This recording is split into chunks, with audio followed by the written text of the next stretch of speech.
forcing my friends to read my writing. ጨረስክ? አንብበክ ጨረስ። ብዙ ጥያቄዎች የሚፈጥር ጽሁፍ ነው እንዳልሽውም መጀመሪያ ላይ ምን ብዬ እንደምጀምር አላውቅም ብለሽ እኛን ግራ አጋባሽ። ያነበብሽባቸው ጊዜያቶች አሉ፣ ተስፋ የቆረጥሽባቸው ጊዜያቶች አሉ እና ብዙ ነገሮችን ያየሽባቸው ጊዜያቶች እንዳሉ ያስታውቃል። ከዛም ባሻገር ግን መጨረሻ ላይ መሀል ላይ በጣም እንደ ሪማይንደር ከእግዚአብሔር በታች ስታያት የነበረች አለች።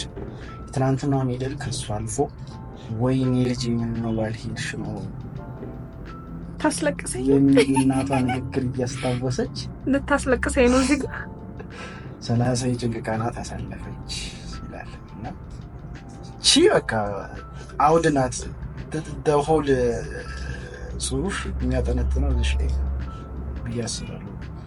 እነዛ 30 ቀናቶች እንዴት እንዳለፉ በእግዚአብሔር ቸርነት፣ በእግዚአብሔር እገዛ፣ በእግዚአብሔር ጥበቃ ውስጥ እንደታለፈ ያስታውቃል እና እነዛ ስሜቶች ምን እንደሆኑ ከዚህ የተሻለ ሞር ቢጻፍ አሪፍ ነው ብዬ አስባለሁ። ጽሁፉ አሪፍ ነው ቢጻፍ ታነበዋለህ? ኧረ ለምሳሌ 30 ገጽ ነው 30 ገጽ ከዛ ቢበልጥስ? ይብለጥ አነበዋለሁ። ምክንያቱም የተኖረ ህይወት ሲጻፍ ይነበብ አያሳስብሽ? ቀየጻፍት ያሰራዳልክ ለማለህ